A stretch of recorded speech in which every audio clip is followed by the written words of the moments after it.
Hey everybody, and welcome to Epic Everyday, our weekday podcast for busy, stressed out Christians who instead want to create margin in the moment, which is much better than saving up all your happy, non-stressful moments for when you retire. That's right. It's a much more manageable kind of lifestyle. Totally. I'm Liz Frericks, and this is my husband, Evan. Hi there. We're so glad you guys are here with us today on this wonderful Thursday.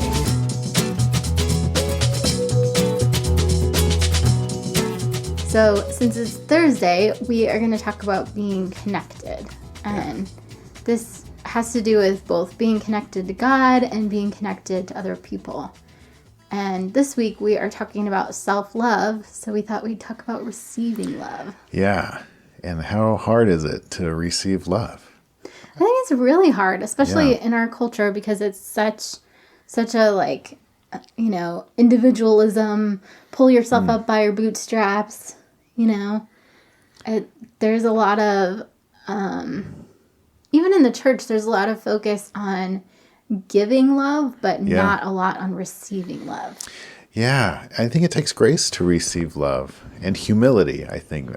Maybe that's why it's hard too. Right. It takes putting our pride aside. And that, I don't know, we've experienced that. It's hard to, sometimes it takes people coming into your home, coming into your life and understanding personal things about you that you might want to keep hidden. A little embarrassing. Yeah. And it's definitely vulnerable. Like we spent all, what was it, last week or 2 weeks ago talking about Brene Brown's vulnerability armor. It is. It's very uncomfortable in a lot of ways. I think, too, it has to do with, there's that self-protection aspect, but then there's also at least for me, sometimes I think, well, their time is more important than mine. Oh. So, we talked about self-loathing on Tuesdays, kind of that not deserving it kind of thing. Yeah, I guess, but it's also just an awareness that my time, I know, is precious to me, so I don't want to take anybody else's time. Yeah. I think I know what you mean. I experienced that when I hurt my hand the other week. I smashed it pretty good. And nothing's broken, fortunately, but I had to put aside a lot of things. It wasn't just, everything that night. Right. Because I was passing out and feeling nauseous and queasy. And, and so Liz and my parents came over and loved on me and cared for me. What? Yeah, you were here. Liz and my parents came over. Yeah, Liz. I live in this house. Yeah, it was hard. And I think you and Mom kept being like, you need to sit down and stop trying to do stuff. And I was trying to help make dinner. And, we had this major sewer project that we were working on. And that's what I was planning on doing. I didn't get to work on that at all. It's I don't know what that feeling is, though. I guess it's sort of I didn't feel unworthy of love. I just felt maybe it is like you said, I'm wasting their time. And it was just putting aside, whatever my expectations were and being upset about that, Right. But with other people, something about if my plans got wrecked and nobody knew about it but me, it's one thing. But if everybody knows about it and there's a lot of people involved, something harder about that. But being loved is going to require that. Right. Well, and I think we don't understand the value of being loved, of receiving love, not for us, but for other people. Oh, yeah. We're preventing them from fulfilling their calling if we're no, I reject your love. Oh, absolutely. And like you said, we're trained in the church on how to give love all the time. And if there's nobody to give that love to, we have the world, of course, but we also need to be loving each other in unity. And if we can give love but not receive it, that's a big problem. Yes. And I think church people, we need to work on that. I agree. I think another barrier to receiving love is when people are maybe trying to love me, but they're not doing it right. There's the Gary Chapman love languages. And I see that in my friends' marriages and different things where it's well, I want my spouse to do this, for me, or just in friend relationships too. It's like, Right. this is what's meaningful for me. Why won't you do that? If you want to love me, here's what you got to do. And the other Right. person's like, they have another way of loving, and it's hard to see and hard to receive. It's very hard. I have a friend who her primary love language is gifts, and that is like my lowest one. Yeah. So it's hard for me, I don't know, both to accept her love that way, because I'm like, come spend time with me. Sure. And she's like, oh, I bought you a little present. And I'm like, that's nice. Let's talk. Yeah. You know?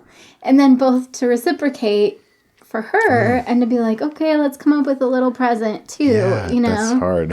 And make it look pretty and all that stuff. Whereas I'm just like, I don't know, pretty clueless about that kind of stuff. So, Yeah, it's a challenge for me to try to understand people's love languages, and then when they're interacting with me, to notice, oh, I think they're trying to care for me right now, and it's kind of like a turn off. Right. But if I can get my head wrapped around that, it's I can with more grace try to accept it. But it's Right. kind of this, sensors on full, or trying to figure it out, because you don't know what their love languages are, maybe, and right. the thing they're doing might seem bizarre, but they might be trying to care for you. Yeah, I was actually thinking about that. Whatever day it was, we talked about Carol Tuttle's types, the different types of personalities. And for type 4s, which is what I am, we're always looking to see how can we make this better? How can we make this better? And sometimes my here's how you could make something better comes across as criticism instead of like, hey, Care. I care about you and I care about what you're doing, so I'm trying to help. Yeah. Yeah, because that's a huge skill and a strength of yours, and you could really make lots of things better. Right. I mean, well, and that's I'm the not going to take the time to look at something that I'm just like, I don't know, I have limited time. Mm-hmm. So if I'm taking the time to look at something and be like, oh, here, this is how you can make it better. You're going to give actual feedback. Exactly. And it's because I care. It's not because I'm like, oh, I just want to go criticize someone or whatever. Yeah. And so in that case, it would be best if the person, like say it's a novel or something, you could maybe work. If it was just like, oh, I sort of wrote this thing and I'm maybe never publish it and nobody will ever read it, but maybe you could read it, Liz, and you might read it, but it'd be good to know ahead of time. Should I spend a lot of time editing this, or just supposed to read it and say, oh, that's an interesting idea for a story, So it takes a little communication to kind of figure out what's going on. Yeah, I had a friend that wrote this thing that she was like, this is really personal to me. I feel like God's calling me to write it. And I read it and I was like, wow, that's really neat that you put that together. In no shape or form was it like literary. It wasn't ready to publish. No. No. Right. But that wasn't what she was looking for. She wasn't looking for that kind of feedback. She was just looking for oh yeah, that would be hard to actually write down your experience. And that's really great that you took the time to process through it. Yeah. So in that case, you would self-filter a little bit. Oh, totally. And pay attention to her goals for the project. Right. She didn't need me to be like, oh, your grammar is not that great. There's no cohesive storyline here. She didn't need that. Yeah, there's an example of that in this. It's fairly popular YouTube video, and I feel like I've seen it at a couple of church functions. So maybe you've seen this. It's on YouTube. It's called "It's Not About the Nail," and it's a couple, presumably, a man and a woman sitting on a couch. The woman's talking about how she's in all this pain, and it just feels so overwhelming, and it's hard to deal with. And then it pans around, and she has a nail sticking out of her forehead, and the guy is just like, I think let's get that nail removed. And she's like, no, you're not listening to me. Sometimes I just need you to listen to me. The thing that she wants and the thing that he wants to give are totally different. Right. And they're both kind of wrong. I mean, she should get the nail removed and he should have some empathy too, right? They need to listen and give and receive love better. It's a good illustration for that. It's kind of funny. Yeah, I had never seen it before, but kind of funny that it's at church things. Yeah, I saw it. We did a class on Peter Cesaro's stuff last year, and the teacher showed it, just to describe empathy. But I think it's also good for receiving love, right? I mean, the girl is making a bid for some care, and the guy, all he wants to talk about is taking the nail out. But I think sometimes we need to be aware, like you were talking about, paying attention to how people give love and recognize that sometimes they're spot on with the problem. He was trying to love her back. Right. He was trying to get her fixed. I mean, exactly. It was an obvious problem to him.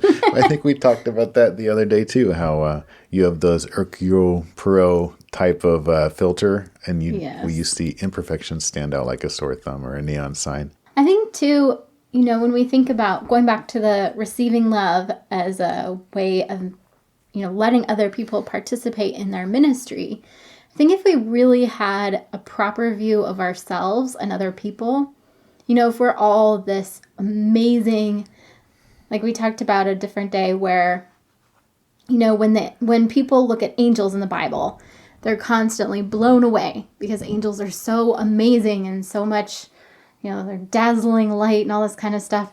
And if we really saw human beings that way, as being these amazing masterpieces of God, there's no shame or benefit. Like there's no shame in accepting love from another masterpiece. And there's no like, oh, I've got one over you because I helped you with something, for the person that is giving love. Mm-hmm. Yeah, and I guess that has to do with understanding my own value and everybody else's value too as highly valuable. And as brothers and sisters, especially in the church. There's no hierarchy. We're all sheep. We have a shepherd, and we can care for each other on an equal level. All right. Well, hopefully that gives us all some stuff to think about. And if you are at a place where you can't receive love, start by asking God to help you work on that and to accept his love. Because if you can't receive other people's love, you can't receive God's love either. It's kind of a symptom there of a bigger problem. We love you guys, and we are praying for you. As always, pick whether today is going to be awesome, whether you're going to create neural pathways for noticing the good things, paying attention to what's awesome in your life, or the neural pathways that focus on the negative in your life, because you have a choice. Mm-hmm. And like we talk about all the time, we're practicing these things. So the more you walk down that road where you're creating negative neural pathways, the more all the negative things are going to be outlined in neon signs, and you're not going to be able to see the positive, which leads to a very stressful life.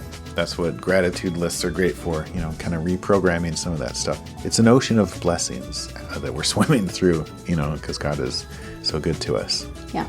We're not trying to say that life is easy, because it's not, but there's a lot of good stuff. Come back tomorrow, and we are going to keep talking about self-love, and since it's Friday, we're going to talk about being complete and how to treat yourself as who you are now, rather than treating yourself like you're still in the past. Yep. So we'll talk to you then. Thanks for listening. Have an awesome Thursday.